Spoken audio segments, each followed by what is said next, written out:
ദേവദത്ത് തകർന്നു കിടക്കുന്ന പഴയ കാളിക്ഷേത്രത്തിലേക്ക് ചുവടുകൾ വെച്ചു. അകലെ നിന്നും അവിടേക്ക് നോക്കിയ അവന് നേരിയ ഭയമുണ്ടായിരുന്നു. കാട് പിടിച്ചു കിടക്കുന്ന ആ പ്രദേശം സത്യത്തിൽ വനമായി തന്നെ ആ ചെറുപ്പക്കാരന് തോന്നി. ഇന്നലെ അവിടെ ആ വെളിച്ചം കണ്ടതിന് ശേഷം ഉറക്കം വന്നില്ല. ആരായിരിക്കും ആ ക്ഷേത്രത്തിൽ? ഒരു സാധാരണ മനുഷ്യൻ ഒരിക്കലും രാത്രിയിൽ അവിടെ പോകാറില്ല. ഏതെങ്കിലും അവിഹിതമായ കാര്യത്തിനായി അവിടെ ആരെങ്കിലും തിരഞ്ഞെടുത്തതാണെങ്കിൽ ഏതായാലും അവിടെ പോകണമെന്ന് ഇന്നലെ തന്നെ തീരുമാനിച്ചിരുന്നു. പകൽ പോകാമെന്ന് വെച്ചാലും എപ്പോഴും കൂടെ നടക്കുന്ന ദേവപ്രിയ അതിന് സമ്മതിക്കില്ല. അവൾക്ക് സംസാരിക്കാൻ കഴിയില്ലെങ്കിലും അവളുടെ എല്ലാ കാര്യവും തനിക്ക് മനസ്സിലാകും. 4 വർഷങ്ങൾക്ക് മുൻപ് ഒരു നീചന്റെ കൈകളിൽ നിന്ന് ഗോവിന്ദൻ മാമ രക്ഷപ്പെടുത്തിയതാണ് ദേവപ്രിയയെ. ഇനി ഒരിക്കൽ കൂടി അവളെ ആപത്തിലേക്ക് തള്ളിവിടാനാകില്ല. അവൾക്ക് സ്വരൂപമായുള്ള ഇഷ്ടവും അവർ തമ്മിലുള്ള ബന്ധവും തന്നോട് അവൾ കത്തിലൂടെ തുറന്നു പറഞ്ഞിരുന്നു. ആ പ്രായത്തിൽ ഏതൊരു പെൺകുട്ടിക്കും സംഭവിക്കാവുന്ന കാര്യമായതുകൊണ്ട് ഞാനത് ഉൾക്കൊണ്ടിരുന്നു. എനിക്കും അതുപോലെ അനുഭവമുണ്ടായിരുന്നല്ലോ. രാത്രിയുടെ നിശബ്ദതയെ അലോസരപ്പെടുത്തിക്കൊണ്ട് കാറ്റിന്റെ ഇരമ്പം കേൾക്കുന്നു. ദേവദത്തിന്റെ ഓർമ്മകൾക്ക് വിരാമമിട്ടുകൊണ്ട് അതിന്റെ ശബ്ദം മുഴങ്ങി. ആകാശത്ത് നിലാവിന്റെ മുകളിലൂടെ കാർമേഘങ്ങൾ വന്ന് മൂടുന്നു, കറുത്ത കമ്പളം പോലെ. വെളിച്ചം വിതറി നിന്നിരുന്ന പൂർണ്ണചന്ദ്രന്റെ മുഖം മറച്ചു. അവിടെ ഇരുൾ നിറയാൻ തുടങ്ങി. മുന്നോട്ടുള്ള യാത്രയിൽ വഴി കാണുന്നത് മങ്ങി. നടപ്പാതയിൽ കരിയിലകൾ വീണ് കിടക്കുന്നത് കാണാം. അവന്റെ കാലച്ചയുടെ ധ്വനി മുഴങ്ങി. അവൻ ടോർച്ച് തെളിച്ചു. എങ്കിലും കൂടുതൽ നേരം പ്രകാശം തെളിഞ്ഞില്ല. ക്ഷേത്രത്തിൽ ഉള്ളവർ തന്നെ കണ്ടാലോ, അവിടെ നിന്നും മാറിയാലോ? അവൻ നടത്തത്തിന് വേഗത വർദ്ധിപ്പിച്ചു. ആ കാളിക്ഷേത്രം കുറച്ചകലെ ദൃശ്യമാണ്. ഇരുൾക്കട്ട മൂടിയതുപോലെ ആ ക്ഷേത്രം കാണുന്നു. അതിനു മുൻപിൽ പൊളിഞ്ഞു വീഴാറായ കൽമണ്ഡപം. അവിടേക്ക് നോക്കിയ അവനെന്ന് ഭയന്നു. അവിടെ വലത് ഭാഗത്ത് കാണുന്ന ഒരു കൽത്തൂണിൽ ചുവന്ന നിറത്തിൽ എന്തോ തിളങ്ങുന്നു. അത് ഇടയ്ക്കിടെ മങ്ങിയും തെളിഞ്ഞും കാണപ്പെട്ടു. അവൻ അവിടേക്ക് സൂക്ഷിച്ചു നോക്കി. എന്തോ ചലിക്കുന്നു. ഭീകരമായ ഒരു ചിറകടിയൊച്ച. അത് ആകാശത്തേക്ക് ഉയരുന്നത് പോലെ. അവൻ കിടുങ്ങിപ്പോയി. അതൊരു മനുഷ്യന്റെ വലിപ്പം തോന്നിക്കുന്ന കടവാവലായിരുന്നു. അത് അവന്റെ തലയ്ക്ക് മുകളിലൂടെ പറന്നുപോയി. ഇതിനിടെ അതിന്റെ വായിൽ നിന്നും എന്തോ ദ്രാവകം പോലൊന്ന് ദേവദത്തിന്റെ ഷർട്ടിലേക്ക് വീണു. അവൻ അത് പതിയെ തൊട്ടു നോക്കി. വല്ലാത്തൊരു ദുർഗന്ധം. അവൻ അവിടേക്ക് ടോർച്ച് തെളിച്ചു. വലതു നെഞ്ചിന്റെ ഭാഗത്താണ് അത് പതിച്ചിരുന്നത്. പിന്നെയും ഒരു ഞെട്ടൽ. കറുത്ത നിറത്തിൽ രക്തം, പഴക്കം ചെന്ന മനുഷ്യരക്തം. അവൻ കൈകൾ അറപ്പോടെ കുടഞ്ഞു. ഒരു തുള്ളി രക്തത്തിന് ഇത്രയും ദുർഗന്ധമെങ്കിൽ അതിന്റെ ഉറവിടം എവിടെയായിരിക്കും? ആ കാളിക്ഷേത്രത്തിൽ താൻ വിചാരിക്കുന്നതിനേക്കാൾ അപകടമായതെന്തോ നടക്കുന്നുണ്ട്. അമ്മാവൻ ഗോവിന്ദനോട് ഇക്കാര്യം ഇന്നലെ പറയേണ്ടതായിരുന്നു. കച്ചവട ആവശ്യത്തിന് അദ്ദേഹം പട്ടണത്തിൽ പോയതിനാൽ നാളെയെ മടങ്ങി വരികയുള്ളൂ. ദേവപ്രിയയ്ക്ക് നങ്ങേലു മുത്തശ്ശി കൂട്ടുണ്ടെന്ന ധൈര്യത്തിലാണ് സ്വയം ഇങ്ങനെയൊരു സാഹസിക കാര്യത്തിന് ഇറങ്ങി പുറപ്പെട്ടത്. അടുത്ത കൂട്ടുകാരനായ വിവേകിന് UK-യിൽ ജോലി കിട്ടിയത് കഴിഞ്ഞയാഴ്ചയായതിനാൽ അവനും സ്ഥലത്തില്ല. ഏതൊരു കാര്യത്തിനും അവനും കൂടെയുണ്ടാകും. യാതൊരു ഭയമോ സങ്കോചമോ അവനില്ല. വരുന്നത് വരട്ടെ. അവന്റെ മനസ്സിന് സ്വയം ധൈര്യം നൽകി ദേവദത്ത് മുന്നോട്ട് നടന്നു. കരിയിലകൾ ഞെരിഞ്ഞമരുന്ന ഒച്ച, വള്ളിപ്പടർപ്പുകൾ അവൻ വകഞ്ഞു മാറ്റി. ആകാശത്ത് പെട്ടെന്നൊരു വെള്ളിടി വെട്ടി. പെട്ടെന്നുണ്ടായ ശബ്ദത്തിൽ അവനൊന്ന് ഞെട്ടി. മഴ ചാറാൻ തുടങ്ങി. അവൻ കാളിക്ഷേത്രത്തിന് തൊട്ടടുത്തെത്താറായതും നേരത്തെ കണ്ട് ഭയന്ന ആ ഭീകരൻ കടവാതിൽ അവന്റെ മുന്നിലൂടെ അലറിക്കൊണ്ട് ഇടതുവശത്തേക്ക് പറന്നുപോയി. അവൻ ആ ഭാഗത്തേക്ക് നോക്കി. അതിനെ കാണാനില്ല. ഇതെന്ത് മറിമായം! തൊട്ടുമുൻപിൽ കണ്ട അത് പെട്ടെന്ന് എവിടെ ഒളിക്കാൻ? അവൻ പിറുപിറുത്തു. മഴച്ചാറ്റൽ അവസാനിച്ചു. അവൻ കാലുകൾ ശബ്ദമുണ്ടാക്കാതെ മുന്നോട്ട് വെച്ചു. ക്ഷേത്രത്തിൽ നല്ല വെളിച്ചമുണ്ട്. കൽമണ്ഡപത്തിൽ വിളക്കുകൾ തെളിയിച്ചിട്ടുണ്ട്. നേരത്തെ പെയ്ത മഴയിൽ അത് കെടാതെ നിന്നത് അവന് അത്ഭുതമായി തോന്നി. അവന്റെ അന്തരംഗത്തിൽ പെട്ടെന്ന് ഇങ്ങനെ തോന്നി. താൻ വിചാരിക്കുന്നതിലും എന്തോ ദുരൂഹത നിറഞ്ഞതാണ് ഇപ്പോഴിവിടം. സൂക്ഷിച്ചു വേണം ഇനി മുന്നോട്ട് പോകാൻ. ക്ഷേത്രത്തിന്റെ ഉള്ളിൽ നിന്ന് മണിയച്ച ഉയരുന്നു. ആരുടെയോ ശബ്ദവീചികൾ. പക്ഷേ അതിന്റെ ശബ്ദത്തിന് എന്തോ പ്രത്യേകതയുള്ളതുപോലെ. സ്ത്രീയുടെയോ പുരുഷന്റെയോ. അവൻ പതുക്കെ കാലടികൾ അവിടേക്ക് വെച്ചു. ക്ഷേത്രത്തിലെ മുന്നിലെ വാതിൽ അടഞ്ഞു കിടക്കുന്നു. ആരാണ് ഈ സമയത്ത് പൂജ നടത്തുന്നത്? ഒരു സ്ത്രീയാണെങ്കിൽ അസാമാന്യ ധൈര്യമുള്ളവളാകണം. ദേവദത്ത് പതിയെ ഇടതു ഭാഗത്തെ ചുമരിനോട് ചേർന്ന് നിന്ന് പതിയെ തലചരിച്ച് കതകിന്റെ വിടവിലൂടെ അകത്തേക്ക് ഒരു കണ്ണടച്ച് പിടിച്ചു നോക്കി. അവൻ ഞെട്ടലോടെ തലമാറ്റി. എന്തോ കാണാൻ പാടില്ലാത്തത് കണ്ടതുപോലെ തല ഇരുവശത്തേക്കും വെട്ടിച്ചു. വിശ്വാസം വരാതെ അവൻ വീണ്ടും ആ പഴുതിലൂടെ പിന്നെയും നോക്കി. അപ്പോൾ അവന്റെ കണ്ണുകളിൽ പതിഞ്ഞത് കാളിയുടെ മുഖം. പാറയിൽ കൊത്തിയെടുത്ത ശില്പം. അതിന്റെ കണ്ണുകൾ തുറച്ചിരുന്നു. നാവുകൾ പുറത്തേക്ക് നീട്ടി. വെളിച്ചമേറ്റ് അത് തിളങ്ങി. കാളിയുടെ തലയിലൂടെ എന്തോ ഒലിച്ചിറങ്ങുന്നുണ്ട്. അത് രക്തമാണല്ലോ. അവിടെ ഒരു മൺകുടം പ്രത്യക്ഷപ്പെട്ടു. അത് പിടിച്ചിരുന്ന കൈകൾ തിളങ്ങുന്നു. കൈകളുടെ ഉടമ ഒരു സ്ത്രീ തന്നെ. വളകൾ അണിഞ്ഞിട്ടുണ്ട്. നീട്ടി വളർത്തിയ നഖങ്ങൾ. കുടം പിന്നെയും കാളിയുടെ ശിരസിലേക്ക് ചരിക്കുന്നു. അതിൽ നിന്ന് രക്തം ധാരധാരയായി ഒഴുകി. അത് കണ്ട് ദേവദത്തിന്റെ മനസ്സൊന്ന് പിടഞ്ഞു. കാളിയുടെ വിഗ്രഹത്തിനെ മറച്ചു ആ സ്ത്രീയുടെ പുറകുവശം. അവൾ നഗ്നയാണ്. നിതംബം വരെ നീണ്ടു കിടക്കുന്ന കറുത്ത തലമുടി, കടഞ്ഞെടുത്തതുപോലുള്ള ശരീരവടിവ്. ആകാംക്ഷയോടെ അതാരാണെന്ന് അറിയാനുള്ള ജിജ്ഞാസ അവനുണ്ടായി. ഏതായാലും അതൊരു സ്ത്രീയല്ലേ?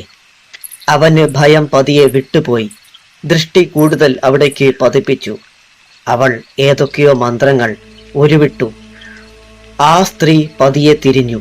വാതിലിന് അഭിമുഖമായി. അവന്റെ ആകാംക്ഷ വർദ്ധിച്ചു. അവളുടെ മുഖം, മുടി, കണ്ണുകൾ, മൂക്ക്, അധരങ്ങൾ, കൊത്തിയെടുത്ത പോലുള്ള മാറിടങ്ങൾ, പൊക്കിൾ ചുഴികൾ. അവന്റെ കണ്ണുകൾ താഴേക്ക് അവളുടെ ഉടലിലേക്ക് പതുക്കെ ഇഴഞ്ഞു. അവൻ ഉഗ്രമായി ഒന്ന് ഞെട്ടി. വിശ്വാസം വരാതെ അവൻ ദൃഷ്ടി പിൻവലിച്ചു. അവന്റെ മനസ്സിൽ അങ്കലാപ്പ് വർദ്ധിച്ചു. ഞാനെന്തായി കാണുന്നത്? അവൻ പിന്നെയും വിടവിലൂടെ അകത്തേക്ക് നോക്കി. അവൾ സ്ത്രീയാണ്, പക്ഷേ പുരുഷനുമാണ്. പകുതി സ്ത്രീയും പകുതി പുരുഷനും. അവൾ നഗ്നപൂജ നടത്തുകയാണ്.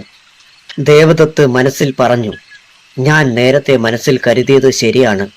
ഒരു സ്ത്രീക്ക് ഒരിക്കലും അർദ്ധരാത്രിയിൽ ഈ കൊടുങ്കാട്ടിൽ ഒറ്റയ്ക്ക് ഇങ്ങനെ പൂജ നടത്താൻ കഴിയില്ലെന്ന്. ഇവൾ സ്ത്രീയല്ലല്ലോ, പുരുഷനല്ലേ? അവന് അറപ്പ് തോന്നി. ഇനി ഇവിടെ നിൽക്കുന്നത് ബുദ്ധിയല്ലെന്ന് തീരുമാനിച്ചു. ഈ കൂട്ടർക്ക് ലൈംഗിക ആസക്തി കൂടുതലാണ്. സ്ത്രീകളോട് ഒരു പുരുഷനെ പോലെയും പുരുഷനോട് കരുത്തുള്ള ഒരു സ്ത്രീയെ പോലെയും ഇവർ വേഴ്ചയിൽ ഏർപ്പെടും. എപ്പോഴും ഇവരായിരിക്കും അവരുടെയൊക്കെ മേൽ ആധിപത്യം സ്ഥാപിക്കുക. കൂടുതൽ ദേഷ്യം വന്നാൽ ഇവർ അപകടകാരികളാണ്. ഈ സമയത്ത് പുരുഷനെ കണ്ടാൽ അതും ഒറ്റയ്ക്ക്. അവൻ പതിയെ ദൃഷ്ടി പിൻവലിച്ചു. എന്നിട്ട് ശബ്ദമുണ്ടാക്കാതെ തിരിച്ച് നടന്നു. കാളിയുടെ വിഗ്രഹത്തിൽ തൊഴുതിട്ട് അവൾ തന്റെ വസ്ത്രങ്ങൾ എടുത്തു. ബ്ര, പാവാട, ബ്ലൗസ്, സാരി എല്ലാം എടുത്ത് ധരിച്ചു കഴിഞ്ഞപ്പോൾ അവളെ കണ്ടാൽ യഥാർത്ഥ സ്ത്രീയും തോറ്റുപോകും. അവൾ ഉറക്കെ അട്ടഹസിച്ചു. എന്റെ അച്ഛനും ചേട്ടനും കഴിയാത്തത് ഞാൻ സാധിക്കും. ഒരു ആൺകുട്ടിയായി ജനിച്ചു, പെൺകുട്ടിയായി ജീവിക്കുന്ന എനിക്ക് കഴിയും അത്. അവൾ അടുത്തിരുന്ന കഠാര കയ്യിലെടുത്തു. ഇടത് കൈയിലെ ചൂണ്ടുവിരൽ അതിലേക്ക് അമർത്തി. രക്തത്തുള്ളികൾ താഴേക്കൊഴുകി. അത് അവിടെ ഇരുന്ന ചെറിയൊരു പാത്രത്തിലേക്ക് ഇറ്റിച്ചു. തള്ളവിരൽ അമർത്തി. കൂടുതൽ ശക്തിയായി രക്തത്തുള്ളികൾ ഇറ്റിറ്റു വീണു. പതിയെ അതെടുത്തുകൊണ്ട് കാളി വിഗ്രഹത്തിന് സമീപം ചെന്നു. എന്നിട്ട് അവൾ ദേഷ്യഭാവത്തിൽ പറഞ്ഞു, എന്നെ സമൂഹം എങ്ങനെ കുറ്റപ്പെടുത്തിയോ ഒറ്റപ്പെടുത്തിയോ അവരോടൊക്കെ എനിക്ക് പ്രതികാരം ചെയ്യണം. എന്റെ അച്ഛന്റെ പാത തന്നെ ഞാനും തിരഞ്ഞെടുത്തു. അതിനാണ് എനിക്ക് പറ്റിയ സ്ഥലം ഞാൻ തിരഞ്ഞത്. ഇപ്പോൾ അതിനുള്ള ഇടം നീ കാണിച്ചു തന്നു കാളി. അച്ഛൻ ചൊല്ലിത്തന്ന മന്ത്രങ്ങൾ ഇനി പ്രയോഗിക്കാൻ സമയമായി. ഒരു 15കാരിയെ ജീവിക്കാൻ പ്രേരിപ്പിച്ചത് ആ പകയാണല്ലോ. അന്ന് പക്ഷേ ഞാൻ ഒരാൺകുട്ടിയായിരുന്നു. കാലം എന്നെ ഒരുപാട് മാറ്റം വരുത്തി. ഇന്ന് ഞാൻ മടങ്ങുകയാണ്. തിരിച്ചു വരും ഞാൻ. അതുവരെ ഇതിനുള്ളിൽ കടക്കാൻ ശ്രമിക്കുന്നവരെ അച്ഛൻ തന്നെ കൈകാര്യം ചെയ്യുമെന്ന് എനിക്കറിയാം. എന്നെ സഹായിക്കാൻ കൂട്ടുനിന്ന എല്ലാ ചെറുപ്പക്കാരും ഇവിടെ ഇപ്പോൾ ഏതവസ്ഥയിലാണെന്ന് വരുന്നവർ അറിയട്ടെ. എനിക്ക് അവരെ കൊതി തീരും വരെ ഉപയോഗിക്കാൻ കഴിഞ്ഞു. തൽക്കാലം ഇവിടുന്ന് യാത്ര ചോദിക്കുന്നു കാളി. ഈ രക്തം നിനക്ക് ഞാൻ സമർപ്പിക്കുന്നു. ആ വെള്ളിപ്പാത്രം കാളിയുടെ ശിരസിലേക്ക് ചരിച്ചു. രക്തം അതിൽ നിന്ന് ഒഴുകി വിഗ്രഹത്തിന്റെ ശിരസും ഉടലും പിന്നെയും നനച്ചു. വിളക്കുകൾ അവൾ എല്ലാം കെടുത്തി. കഴുത്തിലൂടെ അവൾ വലിയൊരു ബാഗ് തൂക്കി. പുറത്തിറങ്ങി വാതിലുകൾ അടച്ചു. ഇരുളിലൂടെ അവൾ നടന്നു നീങ്ങി. അവൾക്ക് മുന്നിലായി അല്പമകലെ ഒരു നീല വെളിച്ചം മിന്നുന്നുണ്ടായിരുന്നു. പ്രഭാതം. തലേ ദിവസം കണ്ട കാഴ്ച അവൻ പൂർണ്ണമായും പറഞ്ഞില്ലെങ്കിലും കുറെയൊക്കെ ദേവപ്രിയയോട് പറഞ്ഞിരുന്നു. അത് കേട്ട് അവൾക്ക് ആശ്ചര്യമാണുണ്ടായത്. ദേവദത്ത് ദേവപ്രിയയോട് പറഞ്ഞു, ഒരു കാരണവശാലും ആ കാളിക്ഷേത്രത്തിന്റെ പരിസരത്ത് പോലും നീ പോകരുത്. അടുത്തെങ്ങും ഒരു വീടില്ലാത്തതാണ് അവൾക്ക് ഇത്രയും ധൈര്യം. ആരോടെങ്കിലും പറഞ്ഞാലോ എനിക്ക് ഭ്രാന്താണെന്ന് പറയും. ഈ പട്ടിക്കാട്ടിൽ ഇതുവരെയും ആരും കേട്ടുപോലും കാണില്ല ട്രാൻസ്ജെൻഡർ എന്താണെന്ന്. ഞാൻ പഠിച്ച കോളേജിൽ ഇതുപോലെ ഒരാളുണ്ടായിരുന്നു. പക്ഷേ അവനെ കണ്ടാൽ ഒരു ആണിനെ പോലെ തന്നെയായിരുന്നു. പക്ഷേ ഇത് ഒരിക്കലും തിരിച്ചറിയില്ല. യഥാർത്ഥ പെണ്ണ് പോലും തോൽക്കും. അത്രയ്ക്ക് ഭംഗി. പെണ്ണായിരുന്നെങ്കിൽ ഞാൻ അവളെ കെട്ടിയേനെ. അത് കേട്ട ദേവപ്രിയ അവനെ ദേഷ്യത്തോടെ ഒന്ന് നുള്ളി. മുഖം വീർപ്പിച്ച് പുറം തിരിഞ്ഞിരുന്നു. അവൻ അത് കണ്ട് പൊട്ടിച്ചിരിച്ചു. അവളെ തന്നിലേക്ക് ചേർത്തിരുത്തിയിട്ട് പതുക്കെ കാതിൽ മന്ത്രിച്ചു. ഇനി ഏതൊക്കെ രംഭകൾ വന്നാലും എന്റെ പ്രിയയുടെ മുന്നിൽ ഒന്നുമല്ലല്ലോ. അതും ഒരു ഹിജഡയെ സ്നേഹിക്കാൻ മാത്രം അത്ര കഴിവ് കെട്ടവനാണോ ഞാൻ? അവൻ അവളെ ചുംബിച്ചു.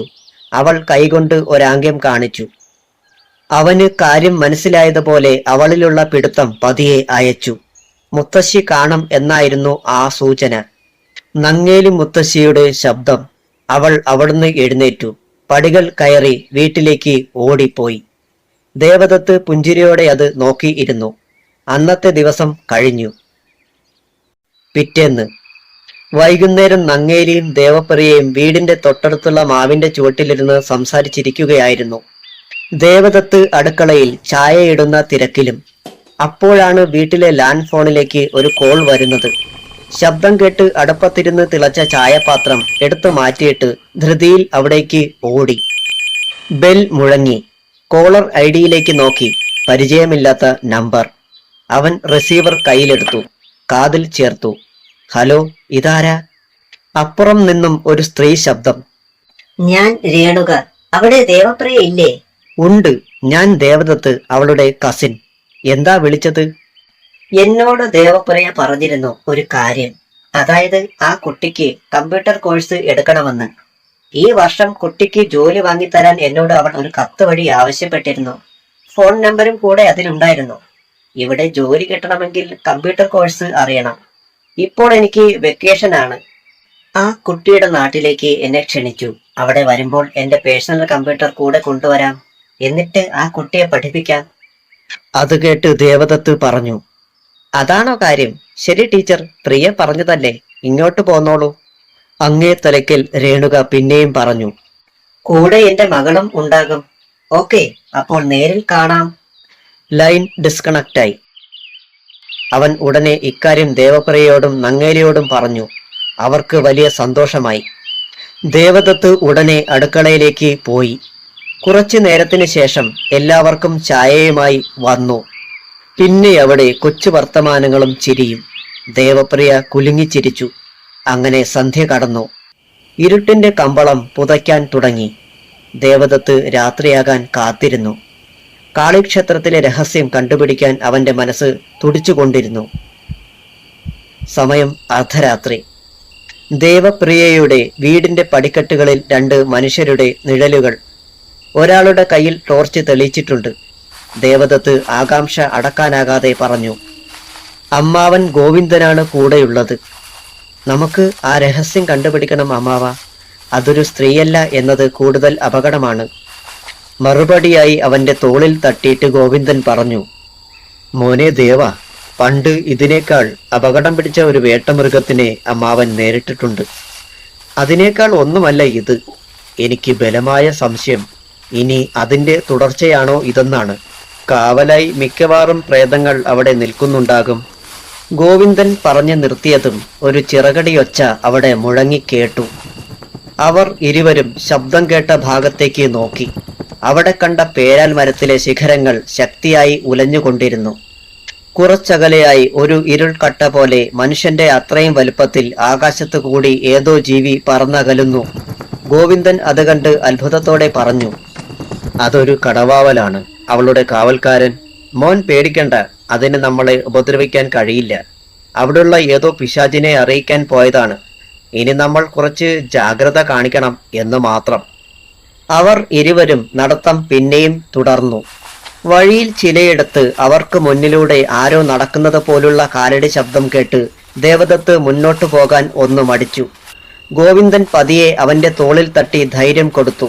എന്നിട്ട് ഉറക്കെ പറഞ്ഞു, നിന്റെ ഒരു കൺകെട്ടുവേലയും ഇവിടെ ചെലവാകില്ല. ധൈര്യമുണ്ടെങ്കിൽ നേർക്ക് നേർ നിന്ന് നേരിടാൻ നോക്ക്. പെട്ടെന്ന് മുന്നിൽ നടന്ന അരൂപിയുടെ കാലൊച്ച നിലച്ചു. ഗോവിന്ദൻ അവന്റെ തോളിൽ പിടിച്ച് അവിടെ നിർത്തി. അവർ നിൽക്കുന്നതിന് നേരെ 20 അടികൾക്കപ്പുറം ഒരു രൂപം പതിയെ പതിയെ തെളിഞ്ഞു വരുന്നു. അതിന്റെ കാലുകൾ, ഉടലുകൾ എല്ലാം അവിടെ ദൃശ്യമായി. കണ്ടാൽ അറപ്പ് തോന്നുന്ന ഒരു സത്വം, അഴുകി ദുർഗന്ധം വമിക്കുന്ന ഒരു ജഡസമാനമായ ശരീരം. അതിന്റെ കണ്ണുകളിൽ നിന്നും രക്തം ഒലിച്ചിറങ്ങുന്നു. നാവ് പുറത്തേക്ക് നീട്ടി അത് അട്ടഹസിച്ചു. ദേവദത്തിന് അത് കാണാൻ കഴിയാതെ മുഖം തിരിച്ചു. ഗോവിന്ദൻ അവന് മുന്നിലേക്ക് കയറി. എന്നിട്ട് അതിനെ നോക്കി ഉറക്കെ പറഞ്ഞു, നിന്റെ ശരീരം അദൃശ്യമാക്കാൻ നിനക്കവൾ ശക്തി തന്നത് എന്നെ ആശ്ചര്യപ്പെടുത്തുന്ന കാര്യമാണ്. പക്ഷേ നിനക്ക് നമ്മെ അപായപ്പെടുത്താൻ കഴിയില്ല. കാരണം നിനക്ക് ശരീരമില്ല. ഭയപ്പെടുത്തി നമ്മളെ ഇവിടുന്ന് ഓടിക്കണം. അത് മാത്രമാണ് നിന്റെ ലക്ഷ്യം. ഇത് കേട്ട് കോപത്തോടെ അലറി വിളിച്ചുകൊണ്ട് ആ സത്വം അവർക്ക് നേരെ പാഞ്ഞടുത്തു. ദേവദത്ത് ഭയന്ന് കണ്ണുകൾ ഇറുക്കി അടച്ചു. അവർക്കടുത്തെത്തിയതും ഏതോ അദൃശ്യ മതിലിൽ ഇടിച്ചതുപോലെ അത് നിന്നു.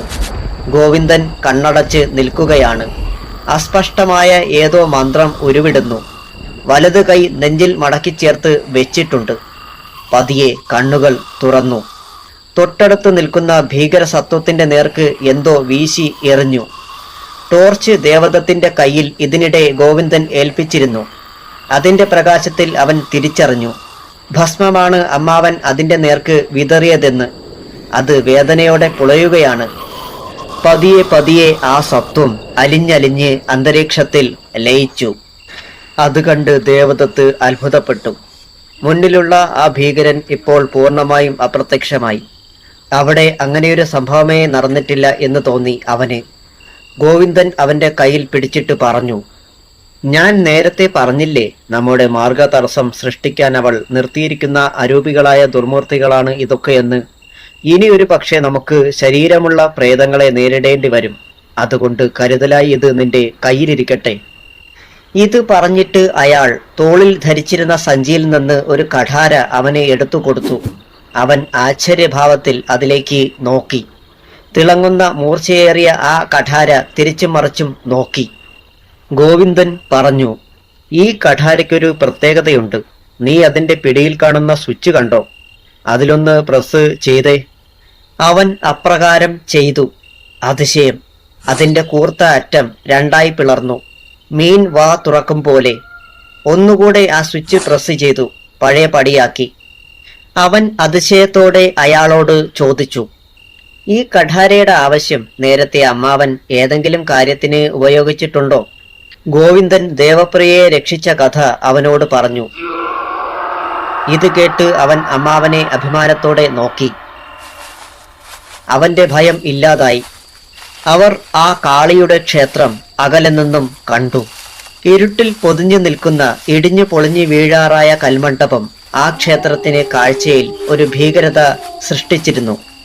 ഗോവിന്ദൻ അവിടേക്ക് നോക്കിയിട്ട് പറഞ്ഞു, അവൾ അവിടെ ഇല്ലെന്ന് എനിക്കുറപ്പാണ്. പക്ഷെ ഇനി നമ്മൾ വളരെ സൂക്ഷിച്ചു മുന്നോട്ട് പോകണം. അല്ലെങ്കിൽ എവിടെയൊക്കെയാണ് അപകടം പതിയിരിക്കുന്നതെന്ന് പറയാൻ കഴിയില്ല. ദേവദത്ത് ചുവടുകൾ സൂക്ഷിച്ച് മുന്നോട്ട് വെച്ചു. ടോർച്ചിന്റെ പ്രകാശത്തിൽ വഴി തടസ്സമായില്ല. പെട്ടെന്ന് ആകാശത്ത് കൂറ്റൻ ഇടിമിന്നൽ തെളിഞ്ഞു. കാതടപ്പിക്കുന്ന ഇടിയുടെ ശബ്ദം. വാ, എന്തായാലും അവിടെ ചെന്നിട്ട് നോക്കാം. അവരുടെ ചുവടുകൾ വേഗത്തിലാക്കി. പ്രിയ ചങ്ങാതികളായ വിഷ്ണുവിനെയും ഹരികൃഷ്ണനെയും വിളിക്കാൻ പറ്റാത്തതിൽ ഗോവിന്ദന് അല്പം വിഷമമുണ്ടായിരുന്നു. വയൽ വരമ്പിലൂടെ അവർ നടന്നു. ഇരുൾ മൂടിക്കിടന്നു അവിടമാകെ. മുൻപിൽ നടക്കുന്നത് ദേവദത്താണ്. ടോർച്ച് തെളിയിച്ച് ഗോവിന്ദനും. അകലെ ഏതോ കോണിൽ നിന്നും നായ്ക്കളുടെ ഓരിയിടൽ അവിടെ കേൾക്കാം. വഴുക്കലുള്ള ആ വരമ്പിൽ അവർ സൂക്ഷിച്ച് നടന്നു. ചിലയിടങ്ങളിൽ ചേറിൽ കാലുകൾ പുതഞ്ഞു. അതൊന്നും സാരമാക്കാതെ അവർ മുന്നോട്ട് നടന്നു. പെട്ടെന്ന് അവർക്ക് മുന്നിലൂടെ എന്തോ വേഗത്തിൽ വരമ്പിനെ കടന്നു. ഭയന്നുപോയി ദേവദത്ത്. പിന്നോട്ടൊന്ന് വേച്ച് വീഴാൻ പോയി. അവനെ ഗോവിന്ദൻ വീഴാതെ താങ്ങി നിർത്തി. ടോർച്ചിന്റെ വെളിച്ചം അപ്പോഴേക്കും ഒന്ന് മങ്ങിയിരുന്നു.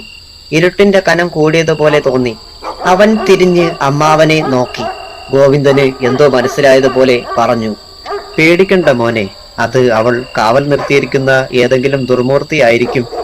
നമ്മെ ഭയപ്പെടുത്താൻ വേണ്ടി നോക്കിയതാണ്. പക്ഷേ എന്റെ അരയിൽ ധരിച്ചിരിക്കുന്ന ശൂലിനി യന്ത്രമുള്ളതുകൊണ്ട് അതിന് നമ്മളെ ഒന്നും ചെയ്യാൻ കഴിയില്ല. മുന്നോട്ട് നടന്നോളൂ. ഭയം കടന്നുകൂടിയ മനസ്സുമായി ദേവദത്ത് ചുവടുകൾ വെച്ചു. കൂടെ ഗോവിന്ദനും. അയാളുടെ തോളിൽ ഒരു തുണിസഞ്ചിയും ഉണ്ടായിരുന്നു. അതിനെക്കുറിച്ച് ദേവദത്ത് ചോദിച്ചപ്പോൾ മറുപടിയായി അയാൾ പറഞ്ഞു, ഇതിന്റെ ആവശ്യം പിന്നീട് നിനക്ക് ബോധ്യമാകും. പിന്നീട് അവൻ ഒന്നും ചോദിക്കാൻ നിന്നില്ല. വയൽ വരമ്പുകൾ കടന്ന് അവർ മരങ്ങൾ തിങ്ങിപ്പാർക്കുന്ന വഴിയിലേക്ക് തിരിഞ്ഞു. വലതുഭാഗത്തേക്ക് തിരിയുന്നയിടത്ത് ഒരു കൂറ്റൻ ഇലഞ്ഞിമരം നിൽപ്പുണ്ട്.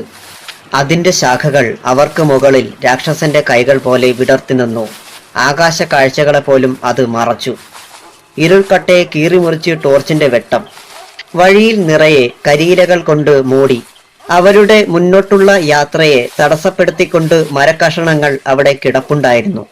ആ മരത്തെ കടന്നു പോകുമ്പോൾ അവർക്ക് പിന്നിൽ രണ്ട് ചുവന്ന കണ്ണുകൾ തിളങ്ങുന്നത് അറിഞ്ഞിരുന്നില്ല രണ്ടുപേരും. തലകീഴായി കിടന്ന് അവരെ തുറച്ചു നോക്കുന്ന കൂറ്റൻ കടവാതിൽ. ഗോവിന്ദൻ ദേവദത്തിനോട് പറഞ്ഞു, വളരെ സൂക്ഷിച്ചു പോണം മോനെ. അവൾ മിക്കവാറും കാവൽ നിർത്തിയിരിക്കുന്നത് നമുക്ക് കാണാൻ കഴിയാത്ത ഏതെങ്കിലും പിശാചുക്കളെയാകാം. ഇത് കേട്ട് അവൻ ഭയന്നു. ചുവടുകൾ മുന്നോട്ട് ചലിക്കുന്നില്ല. അവൻ പതിയെ ഗോവിന്ദനെ നോക്കി.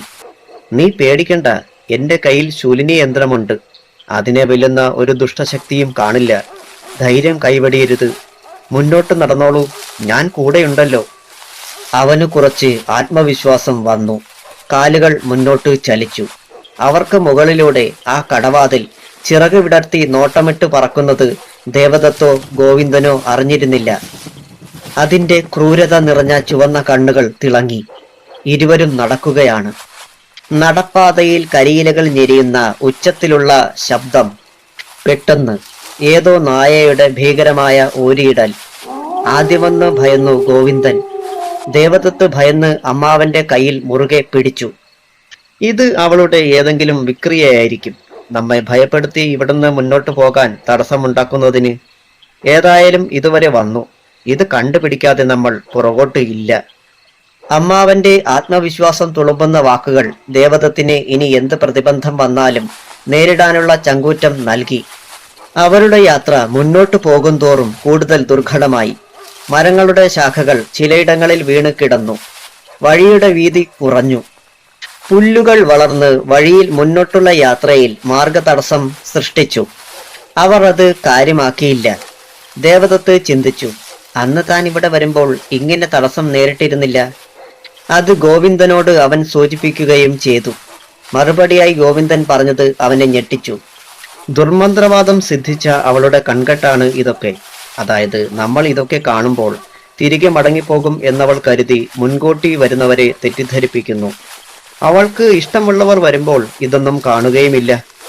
നീയൊരു പുരുഷനായതുകൊണ്ട് അവൾ നിന്നെ ഒന്നും ചെയ്തില്ല. നീ ഇവിടെ വന്നതും അവളെ കണ്ടതും അവളുടെ നിശ്ചയപ്രകാരം തന്നെയായിരുന്നു. അതായത് നീ കണ്ടതല്ല അവളുടെ യഥാർത്ഥ മുഖം. നിന്നെ തെറ്റിദ്ധരിപ്പിക്കാൻ അവൾ തന്റെ മുഖത്തിന്റെ ഛായ മാറ്റി. ഇത് കേട്ട് ദേവദത്ത് അത്ഭുതപ്പെട്ടു. ഗോവിന്ദൻ തുടർന്നു, അവൾ ശരിക്കും എന്റെ ശത്രുവാണ്. അവളുടെ സഹോദരന്റെ മരണത്തിന് പ്രതികാരത്തിനാണ് ഇവിടെ വന്നിരിക്കുന്നത്. നിന്നെ ഇവിടേക്ക് ആകർഷിച്ചു കൊണ്ടുവന്നത് അവളുടെ തന്ത്രം. ഇന്നവൾ അവിടെ കാണാൻ സാധ്യത കാണുന്നില്ല. നിമിഷങ്ങൾ പകലായതുപോലെ തോന്നി ഇരുവർക്കും. ആ കാളിക്ഷേത്രം മിന്നലിന്റെ വെളിച്ചത്തിൽ നിമിഷങ്ങൾ മാത്രം കാണുന്ന മാത്രയിൽ തെളിഞ്ഞു. പെട്ടെന്ന് അവിടെ ഇരുൾ മൂടുകയും ചെയ്തു. അവർ അതൊന്നും വകവയ്ക്കാതെ മുന്നോട്ട് നടന്നു. എന്തോ ഒടിയുന്ന ഒച്ച. അവർ ഇരുവരും കാത് കൂർപ്പിച്ചു. പെട്ടെന്ന് തൊട്ടടുത്ത മരത്തിന്റെ കൊമ്പ് അവരുടെ മുന്നിൽ ഒടിഞ്ഞു വീണു. പുറകിലേക്ക് അവർ ഓടി മാറിയില്ലായിരുന്നുവെങ്കിൽ ദേഹത്ത് വീണ് അപകടം സംഭവിച്ചേനെ. ഇത് കണ്ട് ഭയന്ന് മുന്നോട്ട് കാലുകൾ ചലിപ്പിക്കാനാകാതെ നിൽക്കുകയാണ് ദേവദത്ത്. ഗോവിന്ദൻ അവന് ധൈര്യം നൽകി മുന്നോട്ടു ചുവടുകൾ വെച്ചു. അമ്മാവനെ പിന്തുടർന്ന അവൻ പിന്നെയും ഒരു അത്ഭുത കാഴ്ച കണ്ടു. അകലെ നിന്നും വെളുത്ത തുണി ദേഹത്തവിടെ അവിടെ പൊതിഞ്ഞ പോലൊരു സത്വം അവർക്ക് നേരെ പാഞ്ഞു വരുന്നു. അത് അലറി വിളിച്ചാണ് വരുന്നത്. കഴുത്തിലും നെഞ്ചിലും വെളുത്ത തുണി ചുറ്റിയിട്ടുണ്ട്. ടോർച്ചിലെ വെളിച്ചം അതിനു നേർക്ക് തെളിച്ചു ഗോവിന്ദൻ. രക്തത്തിൽ കുളിച്ചതുപോലെ തോന്നിച്ച അതിനെ കണ്ടാൽ ആരുമൊന്ന് അറയ്ക്കും. വായിലൂടെ രക്തം ഇറ്റിറ്റ് വീണുകൊണ്ടിരുന്നു. വല്ലാത്ത ദുർഗന്ധം അവർക്ക് അനുഭവപ്പെട്ടു. അതിന്റെ കണ്ണുകളിൽ പകയുടെ കനലുകൾ എരിയുന്നത് പോലെ ഗോവിന്ദന് തോന്നി. അത് ലക്ഷ്യം വെക്കുന്നത് ദേവനെയാണ്. എങ്ങനെയും അതിനെ തടയണം. അയാളുടെ മനോമുകുരം മന്ത്രിച്ചു. അലറിക്കൊണ്ട് ഒരു മതയാനയുടെ വേഗത്തിൽ അത് അവർക്ക് നേരെ പാഞ്ഞെടുക്കുകയാണ്. ഗോവിന്ദൻ അതിവേഗത്തിൽ ദേവനെ മറികടന്ന് മുന്നിലെത്തി. അയാളെ കണ്ടതും ആ സത്വം ഒന്ന് പരിങ്ങിയതുപോലെ തോന്നി. അതിന്റെ വേഗത കുറഞ്ഞു. അവർക്കിരുവർക്കും 10 അടി അകലെയായി ആ പ്രേതം നിശ്ചലനായി. ഗോവിന്ദന് ചുറ്റും ഒരു അഗ്നിസമാനമായ പ്രകാശവലയം പ്രത്യക്ഷമായി. പക്ഷെ ദേവന് ഇത് കാണാൻ കഴിഞ്ഞില്ല. ഗോവിന്ദൻ മന്ത്രം ഉരുവിടുന്ന ശബ്ദം അവിടെ പ്രകമ്പനം കൊള്ളുന്നത് പോലെ അവന് അനുഭവപ്പെട്ടു. പ്രേതം പതിയെ ചുവടുകൾ പുറകോട്ട് വെച്ചു. ഗോവിന്ദൻ മുന്നോട്ട് കാലടികൾ ചലിപ്പിച്ചു. ആ സത്വം ഭയന്നത് പോലെ ഒന്നലറി. ഇത് കണ്ട് ദേവദത്ത് ഭയന്ന് കണ്ണുകൾ ഇറുക്കിയടച്ചു. അന്തരീക്ഷത്തിൽ പൊടിപടലങ്ങൾ നിറയാൻ തുടങ്ങി. വൃക്ഷങ്ങളിൽ ഇരുന്ന രാപക്ഷികൾ ഭയന്ന് എവിടേക്കോ പറന്നകന്നു. പതിയെ പതിയെ ആ സത്വം പുകച്ചുരുളുകളായി മാറിക്കൊണ്ടിരുന്നു. ദേവദത്ത് കണ്ണു തുറന്നപ്പോൾ അവിടെ ആ പ്രേതത്തെ കാണാനുണ്ടായിരുന്നില്ല. ഒരില പോലും ചലിക്കാതെ നിൽക്കുന്നു. അവൻ അത്ഭുതത്തോടെ ഗോവിന്ദനെ നോക്കി. അയാൾ പതുക്കെ അവന്റെ തോളിൽ തട്ടിയിട്ട് മുന്നോട്ട് നടന്നു. അമ്മാവന്റെ കഴിവിൽ ഉറച്ച വിശ്വാസം തോന്നിയ ദേവദത്ത് അയാളെ അനുഗമിച്ചു. കാളിക്ഷേത്രത്തിലെ പൊളിഞ്ഞു വീഴാറായ മണ്ഡപത്തിന് സമീപം അവരിരുവരും എത്തിച്ചേർന്നു. പരിസരമാകെ ഇരുട്ടിലാണ്ട് കിടക്കുന്നു. ഗോവിന്ദൻ അടുത്ത് കണ്ട പകുതി തകർന്ന കൽത്തൂണിൽ ടോർച്ച് വെളിച്ചം അണയാതെ വെച്ചു. ദേവദത്ത് അവിടമാകെ ഗഹനമായി ഒന്ന് വീക്ഷണം നടത്തി. കരിയിലകൾ മൂടിക്കിടക്കുന്നു അവിടം. ഗോവിന്ദൻ തന്റെ തുണിസഞ്ചിയിൽ നിന്നും തീപ്പട്ടിയും തിരിയും പുറത്തെടുത്തു. അപ്പോഴാണ് ദേവദത്ത് അത് ശ്രദ്ധിച്ചത്. വെളിച്ചം തെളിയിക്കാൻ പാകത്തിന് ഒരു ഓട്ടുവിളക്ക് അവിടെ ഇരിക്കുന്നു. തിരി അതിൽ ഇട്ടിട്ട് തീപ്പട്ടി ഉരച്ചു. ആദ്യമൊന്ന് മങ്ങിയിട്ട് പ്രകാശം തെളിഞ്ഞു. ഇപ്പോൾ അവിടെയൊക്കെ വ്യക്തമായി കാണാൻ കഴിയുന്ന അവസ്ഥയിലെത്തി. മരച്ചില്ലയിൽ അവിടെ അപ്പോൾ ഇരുവരെയും വീക്ഷിച്ചുകൊണ്ടിരിക്കുന്ന ചുവന്ന കണ്ണുള്ള പക്ഷിയെ അവർ കണ്ടില്ല. അതൊരു കടവാവലായിരുന്നു. ഗോവിന്ദൻ പൊളിഞ്ഞുകിടന്ന കൽമണ്ഡപത്തിലേക്ക് പതിയെ ചുവടുകൾ വെച്ചു. ഇതിനിടെ അയാൾ തന്റെ ടോർച്ച് തെളിയിച്ചിരുന്നു. ദേവദത്ത് അയാളെ അനുഗമിച്ചു. മരച്ചില്ലയിൽ നിന്നും കാട്ടുവള്ളികൾ ആ മണ്ഡപത്തിലെ തൂണുകളിൽ ചുറ്റുപിണഞ്ഞ് കിടന്നു. പെട്ടെന്ന് അവയെ കാണുമ്പോൾ സർപ്പങ്ങളാണെന്നേ പറയൂ. കരിയിലകളാൽ മൂടി അവിടമാകെ വൃത്തിഹീനമായിരുന്നു. ചിലയിടങ്ങളിൽ മാത്രം തൂത്തു വൃത്തിയാക്കിയതുപോലെ കരിയിലകൾ മാറിക്കിടപ്പുണ്ടായിരുന്നു. അവർ പാദങ്ങൾ അടിവെച്ച് മുന്നേറി. മുന്നിൽ അപകടം ഏതു വിധത്തിൽ വരുമെന്ന് നിശ്ചയമില്ലാത്തതിനാൽ ഓരോ ചുവടും ഗോവിന്ദൻ ശ്രദ്ധിച്ചിരുന്നു. പെട്ടെന്ന് അവർക്ക് അസഹനീയമായ ദുർഗന്ധം അനുഭവപ്പെട്ടു. അതിന്റെ ഉറവിടം എവിടെയെന്ന് അറിയാതെ അയാൾ ടോർച്ചിന്റെ പ്രകാശം ചുറ്റിലും പായിച്ചു. അയാളുടെ കണ്ണിൽ എന്തോ കണ്ടതുപോലെ വെളിച്ചം അവിടേക്ക് പതിപ്പിച്ചു. പതിയെ അയാൾ അവിടേക്ക് നടന്നെടുത്തു. ആ വസ്തു എന്താണെന്ന് മനസ്സിലാക്കിയ അയാൾ തിരിഞ്ഞിട്ട് ദേവദത്തിനോട് പറഞ്ഞു, മോനെ ദേവ, ഇത് നിന്നോട് പറയാൻ എനിക്ക് അല്പം ജാള്യതയുണ്ട്. എന്നാലും പറയാം. ഇത് പുരുഷന്മാർ സ്ത്രീകളുമായി ബന്ധപ്പെടുമ്പോൾ ഉപയോഗിക്കുന്ന ഗർഭനിരോധിത ഉറയാണ്. ദേവദത്ത് കാര്യം മനസ്സിലായതുപോലെ തലയാട്ടി. ഗോവിന്ദൻ തുടർന്നു, ഇവിടെ ധാരാളം പുരുഷന്മാർ വരാറുണ്ട്. അല്ലെങ്കിൽ നീ പറഞ്ഞ ആ ദുഷ്ട അവരെ ബലമായി കൊണ്ടുവന്ന് കാര്യസാധ്യത്തിന് ശേഷം അപകടപ്പെടുത്തി കാണും. നമ്മൾ നേരിടാൻ പോകുന്ന മനുഷ്യൻ സ്ത്രീയുമല്ല പുരുഷനുമല്ല എന്നതാണ് കാര്യം. ഞാൻ ഇത്തരത്തിലുള്ള ഒരുപാട് ആളുകളെ കണ്ടിട്ടുണ്ട്. അക്രമ വാസന ഇവർക്ക് അല്പം കൂടുതലാണ്. ബോംബെയിലൊക്കെ ഇത്തരക്കാരെ ധാരാളം കാണാം. പക്ഷെ ഇവിടെ ഇങ്ങനെയുള്ളവരെ അധികം കാണാറില്ല. ഏതായാലും അവളുടെ ലക്ഷ്യം എന്താണെന്ന് അറിയണം. പെട്ടെന്ന് വല്ലാത്തൊരു ദുർഗന്ധം അവരുടെ മൂക്കിലേക്ക് അടിച്ചു കയറി. അവർ ഇരുവരും മണ്ഡപം കടന്ന് ക്ഷേത്രത്തിന്റെ വാതിലിന് നേർക്ക് നടന്നു. പൊളിഞ്ഞു വീഴാറായ രീതിയിൽ നിൽക്കുന്ന വാതിൽ, അതിൽ സാക്ഷയുണ്ട്. ഗോവിന്ദൻ സാക്ഷയിൽ പിടിച്ചിട്ട് പറഞ്ഞു, ഇതിനകത്ത് എന്തെങ്കിലും കെണി ഒളിഞ്ഞു കിടപ്പുണ്ടാകും. സൂക്ഷിച്ചു വേണം ഇനി ഈ വാതിൽ തുറക്കാൻ. അതേ എന്ന് ദേവദത്ത് തലയാട്ടി. ഗോവിന്ദൻ സാക്ഷ പതുക്കെ നീക്കി. തുരുമ്പ് പിടിച്ച അത് കറകറ ശബ്ദത്തോടെ പതുക്കെ ഇടത്തോട്ട് നീങ്ങി. വാതിലിന്റെ ഇരുപാളികളും അകത്തേക്ക് അയാൾ തള്ളി. വിജാഗിരികൾ ഇളകി വീഴുന്ന പോലെ തോന്നി. ഭയാനകം നിറഞ്ഞ ഒരു പ്രകമ്പനം അവിടെ മുഴങ്ങിക്കേട്ടു. പാളികൾ അകത്തേക്ക് തുറന്നു. മുന്നിൽ കട്ട പിടിച്ച പോലെയുള്ള ഇരുൾ. ദേവദത്ത് കയ്യിലിരുന്ന ടോർച്ച് അകത്തേക്ക് തെളിയിച്ചു. ഗോവിന്ദൻ തന്റെ തുണിസഞ്ചി തുറന്നു. അതിൽ നിന്നും തടിച്ച ഒരു മെഴുകുതിരി പുറത്തെടുത്തു. തീപ്പെട്ടി ഉരച്ച് തീ പകർന്നു. പതിയെ ഒന്ന് താഴ്ന്നിട്ട് വെളിച്ചം അവിടെ പരക്കാൻ തുടങ്ങി. ഇപ്പോൾ അവർക്ക് അവിടുള്ള കാഴ്ചകൾ തെളിഞ്ഞു. നാവ് പുറത്തേക്ക് നീട്ടി കണ്ണുകൾ തുറച്ചു നിൽക്കുന്ന ഒരു രൂപത്തെ കണ്ട് സത്യത്തിൽ ധീരനായ ഗോവിന്ദൻ ആദ്യമൊന്ന് പകച്ചു. അത് അവിടുത്തെ കാളി വിഗ്രഹമാണെന്ന് മനസ്സിലാക്കിയ അദ്ദേഹം ചെറുപുഞ്ചിരിയോടെ തന്റെ വലതുകാൽ അകത്തേക്ക് വെച്ചു. ദേവദത്ത് പിന്നാലെ. ഗോവിന്ദൻ അകത്ത് കടന്ന ശേഷം അവിടമാകെ ഒരു സൂക്ഷ്മ നിരീക്ഷണം നടത്തി. ഉഗ്രമായൊരു ഹോമം അവിടെ നടന്നിട്ടുള്ള ലക്ഷണം കാണാമായിരുന്നു. രക്തത്തിൽ കുളിച്ചു നിൽക്കുന്ന കാളി വിഗ്രഹം. അതിനടുത്തായി നിൽക്കുന്ന ഒരു വലിയ കൽവിളക്ക് അയാൾ കണ്ടു. മെഴുകുതിരി അതിലേക്ക് പകർന്നു. വെളിച്ചം അവിടെ വ്യാപിച്ചു. എല്ലാം അവർക്ക് പൂർണ്ണമായും ദൃഷ്ടിയിൽ ഗോചരമായി. ദേവദത്ത് വിസ്മയം പൂണ്ട് നിൽക്കുകയാണ്. ഗോവിന്ദന്റെ മിഴികൾ അവിടമാകെ ഇഴഞ്ഞു നടന്നു. പെട്ടെന്ന് എന്തോ അയാളുടെ ശ്രദ്ധയിൽ പതിഞ്ഞു. അവിടേക്ക് അയാൾ കുനിഞ്ഞു. കയ്യിലേക്ക് എന്തോ എടുത്തു. ദേവദത്ത് അപ്പോഴൊക്കെ മറ്റൊരു ചിന്തയിലായിരുന്നു. അവന്റെ മനം മാറ്റം ഗോവിന്ദൻ തിരിച്ചറിഞ്ഞില്ല എന്നതായിരുന്നു വാസ്തവം.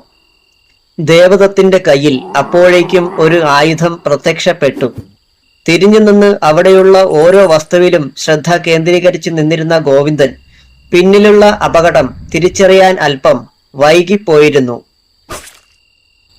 കാളിക്ഷേത്രത്തിലെ കൂറ്റൻ ഇലഞ്ഞിമരത്തിൽ തലകീഴായി കിടന്നിരുന്ന വാവലുകൾ ഭീതിയോടെ കൂട്ടത്തോടെ മേലേക്ക് പറന്നുയർന്നു. അവിടെ വട്ടം ചുറ്റി. അകലെ എവിടെയോ നായ്ക്കളുടെ ഓരിയിടൽ ഉയർന്നു. അതിഭീകരമായ ഒരു മനുഷ്യന്റെ ദീനരോദനം മുഴങ്ങി. ഗോവിന്ദൻ അവിശ്വസനീയമായി ദേവദത്തിനെ നോക്കിയിട്ട് പതിയെ വയറിലേക്ക് നോക്കി. മറുപുറം തുളഞ്ഞ് പുറത്തേക്ക് തള്ളി നിൽക്കുന്ന മൂർച്ചയേറിയ ഒരു വാൾ. അതിന്റെ അഗ്രത്തിൽ നിന്നും രക്തം ഇറ്റിറ്റ് വീണു. മുഖത്തേക്ക് തെറിച്ച രക്തം ഇടത് കൈകൊണ്ട് തുടച്ചിട്ട് ദേവദത്ത് പൊട്ടിച്ചിരിച്ചു. എന്നിട്ട് പറഞ്ഞു, എന്റെ പ്രതികാരത്തിന്റെ തുടക്കമാണ് നീ. ഇപ്പോൾ നിന്റെ അനന്തിരവന്റെ ഈ ദേഹം എനിക്ക് ഉപകാരപ്പെട്ടു. ഞാൻ ആരാണെന്ന് നിനക്ക് അറിയാമോ? ഞാൻ മോഹൻദാസിന്റെ മകളാണ്. നീയൊക്കെ 3 പേരും ചേർന്ന് മൃഗീയമായി കൊന്നു തള്ളിയ അതേ വേട്ടമൃഗത്തിന്റെ മകൾ. ഇത് പറഞ്ഞുകൊണ്ട് ദേവദത്തിന്റെ കയ്യിലിരുന്ന വാൾ വലത്തേക്ക് തിരിഞ്ഞു. ഗോവിന്ദൻ പിന്നെയും അലറി വിളിച്ചു. അകലെയുള്ള വൃക്ഷത്തിലിരുന്ന രാപ്പക്ഷികൾ പോലും ദൂരേക്ക് പറന്നകന്നു. നിലത്തേക്ക് വീണ് പിടഞ്ഞുകൊണ്ടിരുന്ന ഗോവിന്ദന്റെ കണ്ണുകൾ പതിയെ അടഞ്ഞു. ആ ശരീരം നിശ്ചലമായി. ഊരിരുൾ നിറഞ്ഞ വഴിയിലൂടെ ഗോവിന്ദന്റെ ശരീരം ആ പ്രേതാത്മാവ് വലിച്ചിഴച്ച് കൊണ്ടുപോയി. കരിയിലകളിൽ രക്തത്തുള്ളികൾ പറ്റിപ്പിടിച്ചു. അത് ചെന്ന് അവസാനിച്ചത് ഇടിഞ്ഞു പൊളിഞ്ഞു വീഴാറായ ഒരു കെട്ടിടത്തിന്റെ സമീപമായിരുന്നു. അപ്പോൾ അവിടേക്ക് ഒരു വലിയ കടവാവൽ പറന്നു വന്ന് ആ കെട്ടിടത്തിന്റെ മുകളിൽ വന്നിരുന്നു. അതിന്റെ കണ്ണുകൾ ചുവന്ന് തിളങ്ങി. ദേവദത്തിന്റെ ശരീരത്തിൽ പ്രവേശിച്ച ആ ദുരാത്മാവിന് ലോകം വെട്ടിപ്പിടിച്ച സന്തോഷമായിരുന്നു. അയാൾ കൈകൾ വിടർത്തി അകലേക്ക് നോക്കി ഉറക്കെ അട്ടഹസിച്ചു. ഉഗ്രമായി അവിടെ ഒരു വെള്ളിടി വെട്ടി.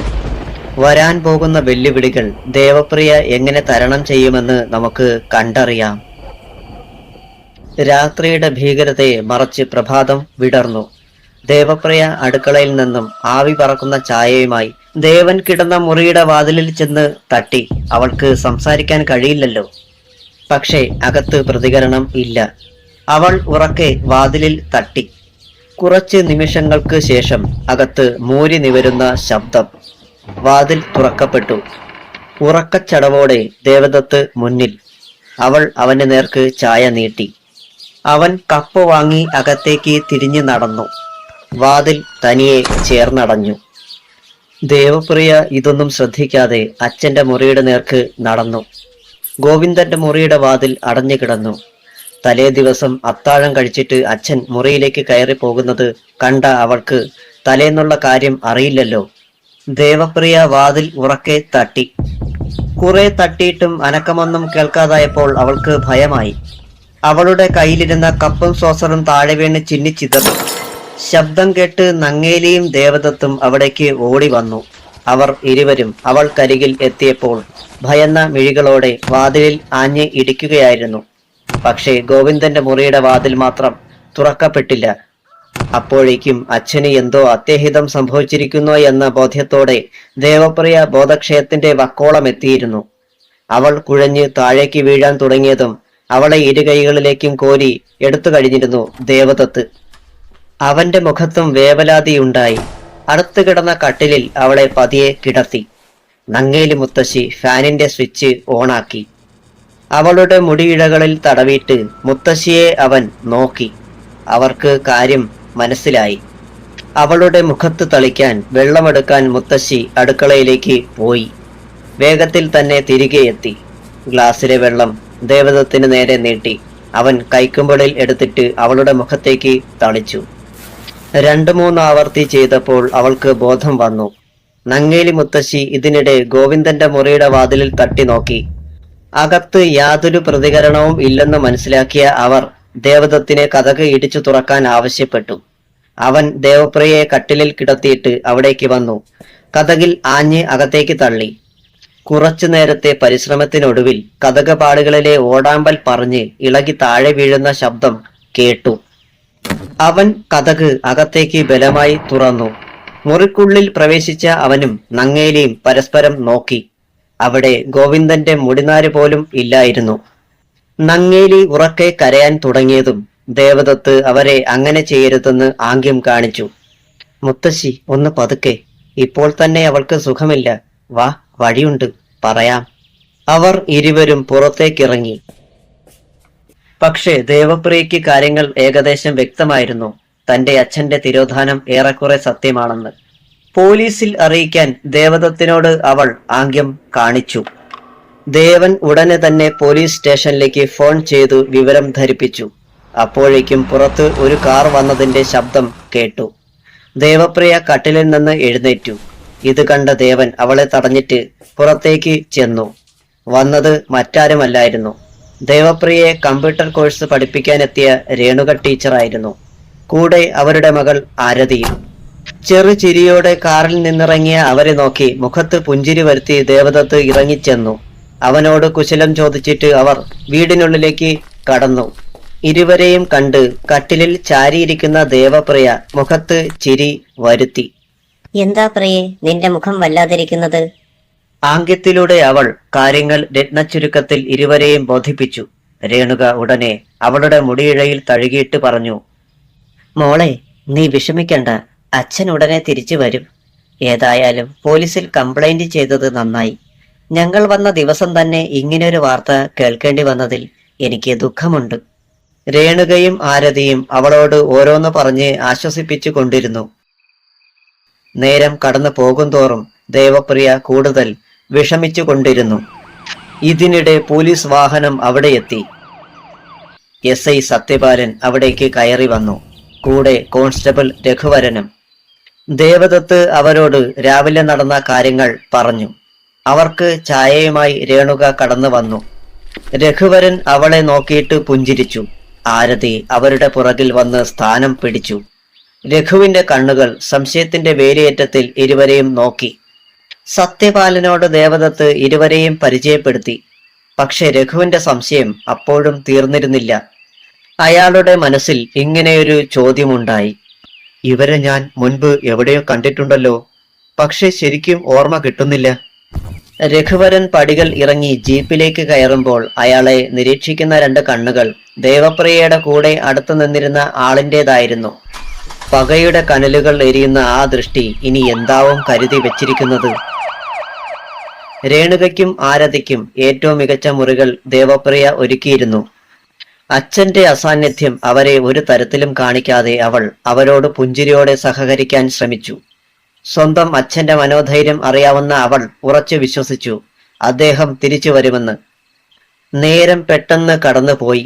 സമയം അർദ്ധരാത്രി 12:17. ദേവപ്രിയ കട്ടിലിൽ ഉറക്കം വരാതെ തിരിഞ്ഞും മറിഞ്ഞും കിടന്നു. അകലെ നായ്ക്കളുടെ ഇടതടവില്ലാത്ത ഓരിയിടൽ, അതും അവളുടെ നിദ്രയ്ക്ക് തടസ്സമായി. 0 വാൾട്ടിന്റെ ബൾബ് കത്തുന്നുണ്ട്. തെളിച്ചമില്ലെങ്കിലും ചുവരൊക്കെ അവൾക്ക് കാണാം. അവളുടെ കണ്ണുകൾ എന്തിലോ ഉടക്കി. ഇടതു ഭാഗത്തെ ചുവരിൽ അസാധാരണ വലിപ്പത്തിൽ ഒരു ഗൗളി. അതിന്റെ കണ്ണുകൾ അവളെ തുറിച്ചു നോക്കുന്നത് പോലെ അവൾക്ക് തോന്നി. ടേബിൾ ലാമ്പ് ഓണാക്കി അവിടേക്ക് നോട്ടം തിരിച്ചതും ആ ഗൗളി എങ്ങോട്ടോ അപ്രത്യക്ഷമായിരുന്നു.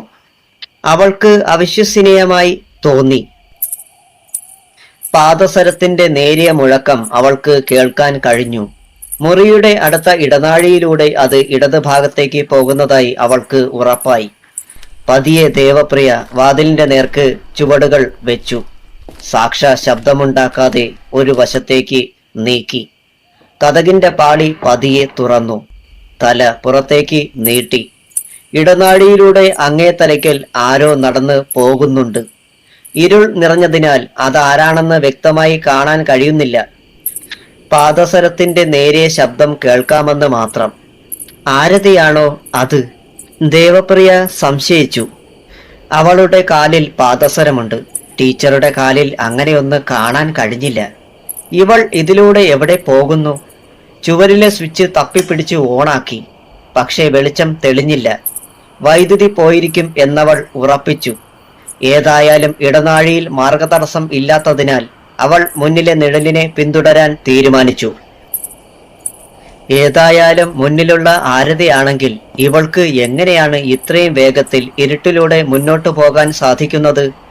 അതാണ് അവൾക്ക് അത്ഭുതം. പുറത്തേക്കുള്ള വാതിൽ തനിയെ തുറക്കുന്നത് അവൾ കണ്ടു. നിഴൽ യാതൊരു തിടുക്കവും കൂടാതെ പുറത്തേക്ക് നടന്നിറങ്ങി. ഇപ്പോൾ ദേവപ്രിയ ആളെ തിരിച്ചറിഞ്ഞു. അത് ആരതി തന്നെ. ആരതി നടന്ന് അടുത്ത പുരയിടത്തിലേക്ക് കയറി. കരിയിലകളുടെ ഞെരിഞ്ഞമരുന്ന ഒച്ച. ഇത്രയുമായപ്പോൾ ദേവപ്രിയയുടെ ക്ഷമ നശിച്ചു. അവൾക്ക് ശബ്ദിക്കാൻ കഴിയില്ലല്ലോ. ചുവടുകൾ വേഗത്തിലാക്കി അവൾ അവിടേക്ക് ഓടിച്ചെന്നു. ആരതിയുടെ മുതുകിൽ ഒരടി വെച്ചു കൊടുത്തു. ഏതോ ഭീകര ദൃശ്യം കണ്ടതുപോലെ ആരതി തിരിഞ്ഞു. തന്നെ പ്രഹരിച്ച ആളിനെ നോക്കി. ദേവപ്രിയ അവളെ അടിമുടി നോക്കി നിന്നു. നിശാവസ്ത്രത്തിൽ നിൽക്കുന്ന അവൾക്ക് സ്ഥലകാല ബോധമില്ല. അവളുടെ കണ്ണുകൾ ഭയന്നു തുറച്ചു നിന്നു. അവൾ ആരതിയെ കുലുക്കി വിളിച്ചു. പ്രിയേ, നീ എന്താ ഇവിടെ? ആ ചോദ്യം കേട്ട് ദേവപ്രിയയ്ക്ക് ആശ്ചര്യം. എന്താണ് നീ ഇവിടെയെന്ന് ആംഗ്യത്തിലൂടെ അവൾ ചോദ്യം ആവർത്തിച്ചു. ആരതി ചുറ്റിലും കണ്ണോടിച്ചു. അവൾക്ക് അപ്പോഴാണ് മനസ്സിലായത് അത് തന്റെ കിടപ്പറയല്ലെന്നും വേറേതോ ഇടമാണെന്നും അവൾ തിരിച്ചറിഞ്ഞു. പരിഭ്രമത്തോടെ ദേവപ്രിയയെ അവൾ മുറുകെ പിടിച്ചു. ശബ്ദമുണ്ടാക്കാതെ ആരതിയെ അകത്തേക്ക് കയറ്റിയിട്ട് ദേവപ്രിയ വാതിലുകൾ ചേർത്തടച്ചു. അപ്പോഴേക്കും അകത്തുള്ള ബൾബ് ഒന്ന് മിന്നിയിട്ട് തെളിഞ്ഞു. ഇടനാഴിയിലൂടെ അവർ ദേവപ്രിയയുടെ മുറിയിലേക്ക് നടന്നു. ആരതി മുറിയിലെത്തിയതും പൊട്ടിക്കരഞ്ഞ് അവളുടെ ചുമലിലേക്ക് ചാഞ്ഞു. ദേവപ്രിയ അവളെ ആശ്വസിപ്പിക്കാൻ ശ്രമിച്ചു. തലയിണ ഉയർത്തി വെച്ചിട്ട് അതിലേക്ക് അവളെ ചാരിക്കിടത്തി ഒരു കുഞ്ഞിനെ പോലെ. ദേവപ്രിയ പതിയെ അവളുടെ അടുത്തേക്ക് ചേർന്നിരുന്നു. പതിയെ കണ്ണടച്ചു. മോളെ പ്രിയേ, പ്രിയേ, നങ്ങേലി മുത്തശ്ശിയുടെ ശബ്ദം. അവൾ കണ്ണുകൾ തുറന്നു.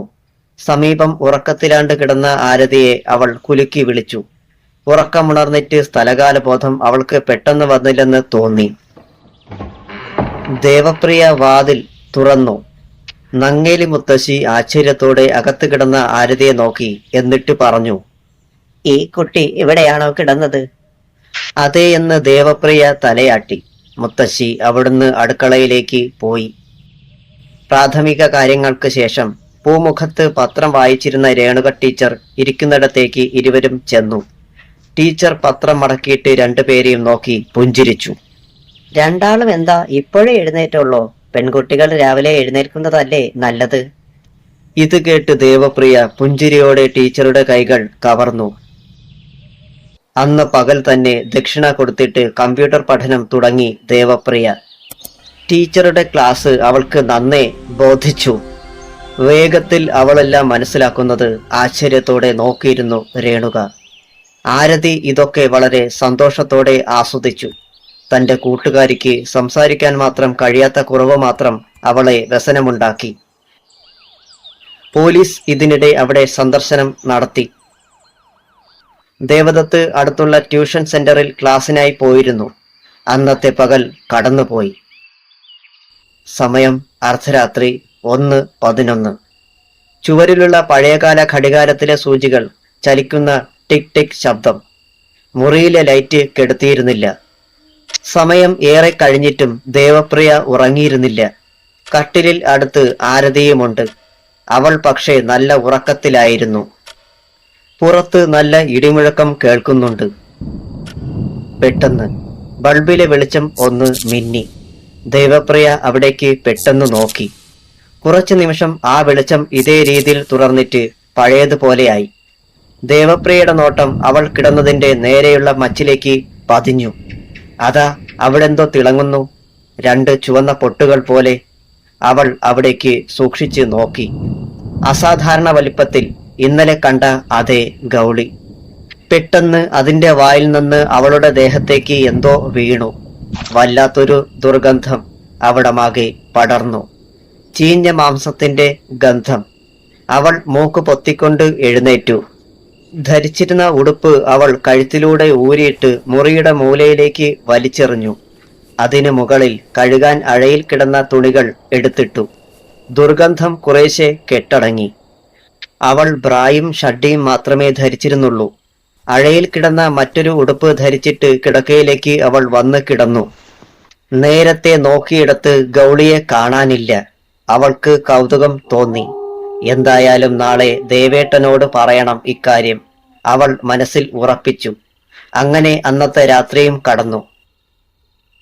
പകൽ 11:31.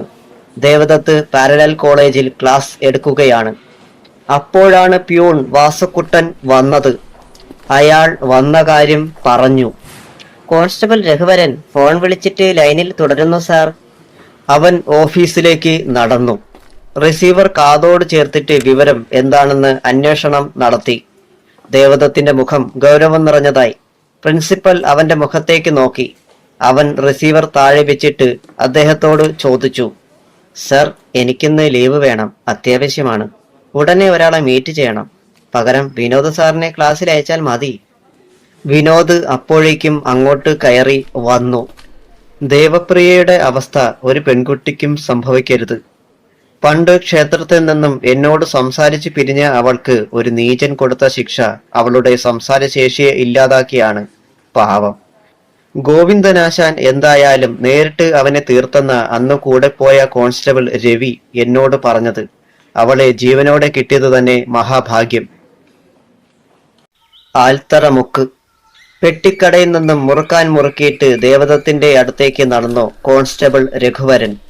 ആൽത്തറയിൽ സിമന്റിട്ട ഭിത്തിയിൽ കയറി ഇരിക്കുകയാണ് ദേവദത്ത്. അവന്റെ മുഖം ആകാംക്ഷ നിറഞ്ഞിരുന്നു. രഘുവരന്റെ കാർമേഘം പൂണ്ടിരുന്ന മുഖഭാവത്തിൽ നിന്നും പറയാൻ പോകുന്നത് ഗോവിന്ദൻ അമ്മാവനെ കുറിച്ചുള്ള എന്തെങ്കിലും അത്യാഹിതമാവല്ലേ എന്ന് അവൻ ഉള്ളുകൊണ്ട് പ്രാർത്ഥിച്ചു. അയാളും അവനിരുന്ന ഭിത്തിയിൽ സ്ഥലം പിടിച്ചു. ഒന്ന് നീട്ടി തുപ്പിയിട്ട് പറഞ്ഞു, ഞാൻ മിനിഞ്ഞാന്ന് നിന്റെ വീട്ടിൽ വന്നപ്പോൾ 2 പേര് അവിടെ വന്നില്ലേ? അതിൽ ഒരാളെ ഞാൻ മുൻപ് എവിടെയോ കണ്ടതുപോലെ ഒരു തോന്നൽ. പക്ഷേ എനിക്ക് അതങ്ങ് ഉറപ്പിക്കാൻ വയ്യ. കാരണം അന്ന് കുറച്ചുകൂടി ചെറുപ്പമാണ്. പക്ഷെ ഇപ്പോൾ അവർക്ക് കുറച്ച് പ്രായം കൂടിയതുപോലെ തോന്നിയിരുന്നു. ഇത് കേട്ട് ആകാംക്ഷ അടക്കാനാകാതെ ദേവദത്ത് ചോദിച്ചു, സർ പറഞ്ഞു വരുന്നത് രേണുക ടീച്ചറെ കുറിച്ചാണോ? അതെ എന്ന് രഘുവരൻ തലയാട്ടി. എന്തായാലും അവരെ ഒന്ന് ശ്രദ്ധിക്കുന്നത് നല്ലതാണ് ദേവാ. ദേവദത്ത് തലയാട്ടി. കുറച്ചു നേരം കൂടി അവർ ചില കാര്യങ്ങൾ കൂടി ചർച്ച ചെയ്തിട്ട് അവിടെ നിന്നും മടങ്ങി. രഘുവരന്റെ വീടിന്റെ കുറച്ചപ്പുറമാണ് കാളിക്ഷേത്രം സ്ഥിതി ചെയ്യുന്നത്. വീട്ടിലേക്ക് മടങ്ങുന്ന വഴിക്കിപ്പുറം വൃക്ഷങ്ങൾ തിങ്ങി നിൽക്കുന്ന ഇടമുണ്ട്. അവിടെ പണ്ട് യക്ഷിക്കാവുണ്ടായിരുന്നു. അവിടെ ഇപ്പോൾ പൂജയോ വിളക്കോ ഒന്നുമില്ല. നല്ല ധൈര്യശാലിയായ അയാൾ പതിവ് പോലെ അതുവഴിയാണ് വന്നത്. പലയിടത്തും കരിയിലകൾ മൂടി തടസ്സമുണ്ടാക്കിയിരുന്നു. നിലാവിന്റെ വെളിച്ചം. മുന്നോട്ട് നടക്കുന്നതിനിടെ ഇടതുവശത്ത് കാണപ്പെട്ട കൂറ്റൻ ആഞ്ഞിലി മരത്തിന്റെ മറവിൽ നിന്നും ഒരു യുവതി അവിടേക്ക് ഇറങ്ങി വന്നത് കണ്ട അയാൾക്ക് ചില സംശയങ്ങൾ മനസ്സിൽ തോന്നി. ആ യുവതിയെ അയാൾ തിരിച്ചറിഞ്ഞു. അത് മറ്റാരുമല്ല, രേണുകയാണ്. അവൾ ഇപ്പോൾ ഒരു യോഗിനിയുടെ വേഷത്തിലാണ്. അയാൾക്ക് മുന്നോട്ടു പോകുന്നതിന് തടസ്സമായി അവൾ വഴിയുടെ മധ്യത്തിൽ നിലകൊണ്ടു. അയാൾ ആശ്ചര്യത്തോടെ അവളോട് ചോദിച്ചു, നീ എന്തോ കാര്യത്തിനാണ് ഇവിടേക്ക് വന്നതെന്ന് എനിക്കറിയാം. അത് കേട്ട് പുച്ഛഭാവത്തിൽ അവളൊന്ന് രഘുവരനെ നോക്കി. എന്നിട്ട് ഉറക്കെ പൊട്ടിച്ചിരിച്ചു. അവളുടെ കണ്ണുകളുടെ സ്ഥാനത്ത് 2 തീപ്പൊട്ടുകൾ തെളിഞ്ഞു. കോപതാപം കൊണ്ട് അവളുടെ നാസിക വിറകൊണ്ട് വാക്കുകൾ ബഹിർഗമിച്ചു. നീ എനിക്കൊരു ഇരയേ അല്ല. പക്ഷേ നിന്നെ ഞാൻ ഇപ്പോൾ വെറുതെ വിടുന്നത് എനിക്ക് തുടർന്നുള്ള ലക്ഷ്യത്തിന് വിലങ്ങ് വീണേക്കും. അതുകൊണ്ട് നീ ഇപ്പോൾ മരിക്ക്.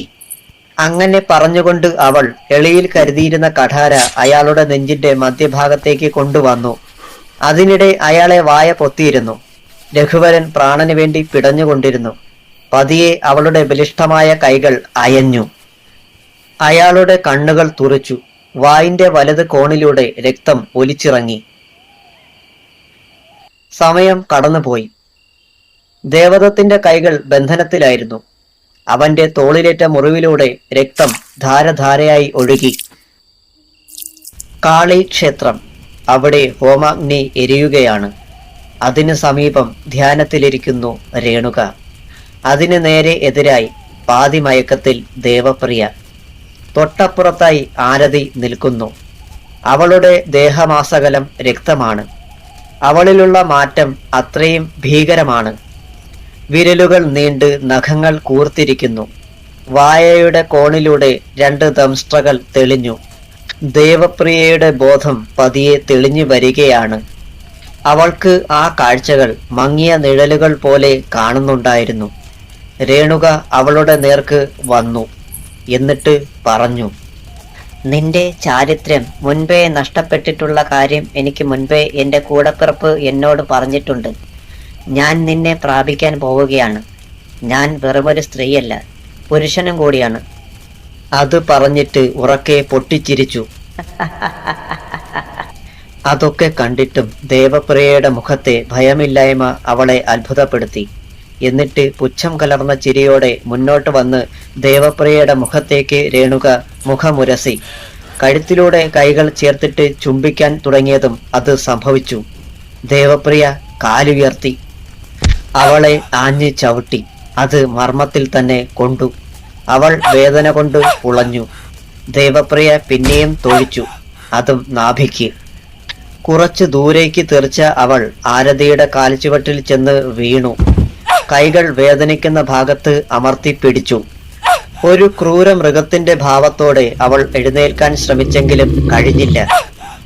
ദേവപ്രിയ മികച്ചൊരു കായിക അഭ്യാസിയാണെന്ന കാര്യം രേണുകയുണ്ടോ അറിയുന്നു. അപ്പോഴേക്കും ദേവദത്ത് കൈകളിലെ കെട്ടുകൾ അഴിച്ചിരുന്നു. ഗോവിന്ദന്റെ സുഹൃത്തുക്കളായ ഹരികൃഷ്ണനും വിഷ്ണുവും അവിടെ എത്തിച്ചേർന്നു. ഹരി അവനോട് കാര്യങ്ങൾ പറഞ്ഞു. തക്ക സമയത്ത് അവിടെ എത്താൻ കഴിഞ്ഞത് ദൈവകൃപ. ഗോവിന്ദന് ഇപ്പോൾ കുറെ ആശ്വാസമുണ്ട്. ഇനിയൊരു പ്രതികാരം വേണ്ട. രേണുകയെ നമുക്ക് പറഞ്ഞു മനസ്സിലാക്കാം. എത്രയും പെട്ടെന്ന് അവിടെ എത്താം. അല്ലെങ്കിൽ അവൾ ദേവപ്രിയയെ ഉപദ്രവിക്കും. അത് കേട്ട് ദേവദത്ത് ഗൂഢമായി ചിരിച്ചു. എന്നിട്ട് പറഞ്ഞു, ദേവപ്രിയ ആരെന്ന് മിക്കവാറും രേണുക തിരിച്ചറിഞ്ഞു കാണും. അവൾക്ക് സ്ത്രീകളോടുള്ള ദൗർബല്യം അവളോട് കാട്ടിയാൽ പിന്നെ അതിന്റെ ഫലം ജീവിതത്തിൽ പിന്നെ മറക്കില്ല. അതിന്റെ അർത്ഥം മനസ്സിലായ ഹരിയും വിഷ്ണുവും പുഞ്ചിരിച്ചു. കാളിക്ഷേത്രം. ആരതിയുടെ കണ്ണുകൾ തിളങ്ങി. അവൾ ഉറക്കെ അലറി. കോപം കൊണ്ട് ചുണ്ടുകൾ വിറകൊണ്ടു. തന്റെ യജമാനന്റെ അവസ്ഥയിൽ ദേവപ്രിയയെ കൊല്ലാനുള്ള ത്വരയോടെ അവൾ പാഞ്ഞെടുത്തു. ആകാശത്ത് ഉഗ്രമായ മിന്നൽ പിണരുകൾ തെളിഞ്ഞു. ഒരു ശക്തമായ ഇടിമുഴക്കം. ആരതി എന്ന രക്തപിശാച് പിടിച്ചു നിർത്തിയതുപോലെ ദേവപ്രിയയുടെ മുന്നിൽ നിലകൊണ്ടു. എന്നിട്ട് പുറകിലേക്ക് തിരിഞ്ഞു നോക്കി. അവിശ്വസനീയം. തന്റെ മുതുകിൽ ഒരു തിളക്കം. ഏകദേശം മധ്യഭാഗത്താണ് എന്തോ തറഞ്ഞിരിക്കുന്നത്. രക്തം പുറത്തേക്ക് ചീറ്റിത്തെറിക്കുന്നു. രക്തപിശാച് ദേവപ്രിയയെ ഒന്ന് നോക്കിയിട്ട് ക്ഷേത്ര കവാടത്തിന് നേർക്ക് തിരിഞ്ഞു. അതാ അവിടെ 3 മനുഷ്യർ നിൽക്കുന്നു. രേണുകയും അവരെ കണ്ടു കഴിഞ്ഞു. അവൾ കൈകൾ നിലത്തേക്ക് കുത്തി എഴുന്നേറ്റ് ഒരുവിധം നിലയുറപ്പിച്ചു. എന്നിട്ട് രക്തപിശാചിനോട് പറഞ്ഞു, രക്തപിശാചെ, നോക്കി നിൽക്കാതെ അവളെ നശിപ്പിക്കൂ. പിശാച് തന്റെ പുറത്ത് തറഞ്ഞിരിക്കുന്ന ആയുധം ഊരിയെടുക്കാനുള്ള ശ്രമം തുടങ്ങി. ദേവദത്ത് ഉടനെ വാതിലുകൾ കടന്ന് രേണുകയുടെ അടുത്തേക്ക് വന്ന് അവളുടെ കൈകൾ കടന്നു പിടിച്ചു. അവൻ നിസ്സഹായതയോടെ പറഞ്ഞു, ചേച്ചി, നിങ്ങൾ ഇപ്പോൾ ചെയ്യുന്നത് പ്രതികാരമാണ്. പക്ഷേ ഈ നിൽക്കുന്ന ദേവപ്രിയ നിങ്ങളെ എപ്പോഴെങ്കിലും ദ്രോഹം ചെയ്തിട്ടുണ്ടോ? അല്ലെങ്കിൽ ഞാൻ ചേച്ചിയെ ദ്രോഹിച്ചോ? മുൻപ് എന്നോ നടന്ന അനിഷ്ടങ്ങൾ ഇരുവരുടെയും ജീവിതത്തിലുണ്ടായി. അതിന് ഈ കുട്ടി എന്ത് പിഴച്ചു? ഇതിനെല്ലാം തുടക്കമിട്ടത് ചേച്ചിയുടെ അച്ഛൻ തന്നെയാണ്, പിന്നീട് സഹോദരനും. ഞാൻ ചേച്ചിയെക്കുറിച്ച് വിശദമായി അന്വേഷണം നടത്തി. നേരത്തെ തന്നെ ഇക്കാര്യം തിരിച്ചറിഞ്ഞു. ഇതൊക്കെ പ്രിയയോട് പറഞ്ഞപ്പോൾ ഇവൾ പറഞ്ഞത് എന്താണെന്ന് അറിയാമോ? ഒരിക്കലും എന്റെ ടീച്ചർ ഇങ്ങനെയുള്ള ഒരു വ്യക്തിയല്ലെന്ന്. ആണെങ്കിൽ തന്നെ എന്നെ കൊന്നോട്ടെ എന്ന്. ഇപ്പോൾ സ്വന്തം മകളെപ്പോലെ കാണേണ്ട ഇവളോട് നിങ്ങൾ ചെയ്തതിന് പ്രിയ നിങ്ങൾക്ക് തന്നൊരു ശിക്ഷയായിട്ടേ ഞാൻ ഇപ്പോഴുള്ള നിങ്ങളുടെ അവസ്ഥയെ കാണുന്നുള്ളൂ. മതിയാക്കൂ ചേച്ചിയുടെ പ്രതികാരം. നിങ്ങൾ കൊല്ലാൻ ശ്രമിച്ച അമ്മാവൻ ഇപ്പോഴുമുണ്ട്. അത് കേട്ട് രേണുക അക്ഷരാർത്ഥത്തിൽ ഞെട്ടി. ദേവൻ തുടർന്നു, എല്ലാവരും നിങ്ങളോട് ക്ഷമിച്ചു കഴിഞ്ഞു. ഇനിയും വേണമെങ്കിൽ പ്രിയയെ വിട്ടിട്ട് എന്നെ കൊന്നോളൂ. ഇത്രയും പറഞ്ഞപ്പോഴേക്കും അവൻ വികാരധീനനായി. അപ്പോൾ ഒരു മുരൾച്ച അവിടെ മുഴങ്ങി. ദേവദത്തും വിഷ്ണുവും ഹരിയും അവിടേക്ക് ഭീതിയോടെ നോക്കി. രക്തപിശാച് ദേവപ്രിയയുടെ നേരെ തന്റെ കൂർത്ത നഖങ്ങൾ നീട്ടി അവൾക്ക് നേരെ അടുത്തു. ചങ്ങലയിൽ ബന്ധനത്തിൽ കിടക്കുന്ന അവൾക്ക് ഒന്നും ചെയ്യാൻ കഴിയുമായിരുന്നില്ല. നഖങ്ങൾ അവളുടെ കഴുത്തിൽ പതിഞ്ഞു. അവിടെ രക്തം കിനിഞ്ഞു. ദേവപ്രിയ കണ്ണുകൾ ഇറുക്കി അടച്ചു. ആരതി, അരുത്! ശബ്ദം മുഴങ്ങി. പിശാച് അവിടേക്ക് തിരിഞ്ഞു നോക്കി. ആശ്ചര്യത്തിൽ കണ്ണുകൾ ഇമകൾ വെട്ടി. അത് പറഞ്ഞത് മറ്റാരുമല്ല, രേണുകയാണ്. രേണുകയുടെ കണ്ണുകൾ നിറഞ്ഞിരുന്നു. പിശാച് വേഗത്തിൽ രേണുകയുടെ അടുത്തേക്ക് ഒഴുകി. കൈകൾ വിടർത്തി ദംഷ്ട്രകൾ പുറത്തേക്ക് കാണിച്ച അവൾ രേണുകയെ ആക്രമിക്കാൻ വന്നതും അവർക്ക് നടുവിലായി ദേവദത്ത് തന്റെ കഴുത്തിൽ കിടന്ന ഏലസ് ഉയർത്തി കാണിച്ചു. അത് ശൂലിനി യന്ത്രമായിരുന്നു, ഗോവിന്ദൻ അവന് സമ്മാനിച്ചത്. രക്തപിശാച് അദൃശ്യഭിത്തിയിൽ ഇടിച്ചതുപോലെ ഭീതി കലർന്ന മുഖത്തോടെ നിന്നു. ദേവപ്രിയെ ഹരിയും വിഷ്ണുവും മോചിപ്പിച്ചു. അവൻ തിരിഞ്ഞ് രേണുകയെ നോക്കി നിസ്സംഗമായി പറഞ്ഞു, കണ്ടോ ചേച്ചി, സ്വന്തം ആയുധം തന്നെ തിരിച്ചടിച്ചത്. ഈ പിശാചിനെ നശിപ്പിക്കാൻ ചേച്ചിക്കും കഴിയില്ല എന്നറിയാം. ഞാനിവളെ നേരിട്ടോളാം. അത് പറഞ്ഞതും അവന്റെ കൈകളിൽ പ്രഹരമേറ്റു. ഹ! അവന്റെ കയ്യിലിരുന്ന ഏലസ് വാതിലിന് പുറത്തേക്ക് തെറിച്ചുപോയി. അവനെ ഒരു കൊച്ചു കുഞ്ഞിനെ പോലെ ഇരു കൈകളിലും പിടിച്ചുയർത്തി പിശാച് ക്ഷേത്രത്തിന്റെ വെളിയിലേക്ക് എറിഞ്ഞു. കരിയിലകൾക്കിടയിലേക്ക് അവൻ തെറിച്ചു വീണു. അവൾ ദേവപ്രിയയുടെ നേർക്ക് പാഞ്ഞെടുത്തു. എന്നിട്ട് അലറി, ഞാൻ നിങ്ങളൊക്കെ മൃഗീയമായി കൊന്ന മോഹൻദാസിന്റെ മകളാണ്. അങ്ങനെ കേട്ടതും ദേവപ്രിയ അന്ധാളിച്ചു. ഇത് ഒരിക്കലും വിചാരിച്ചില്ല. അപ്പോൾ ഇതെല്ലാം ആരതിയുടെ പ്ലാൻ ആയിരുന്നു.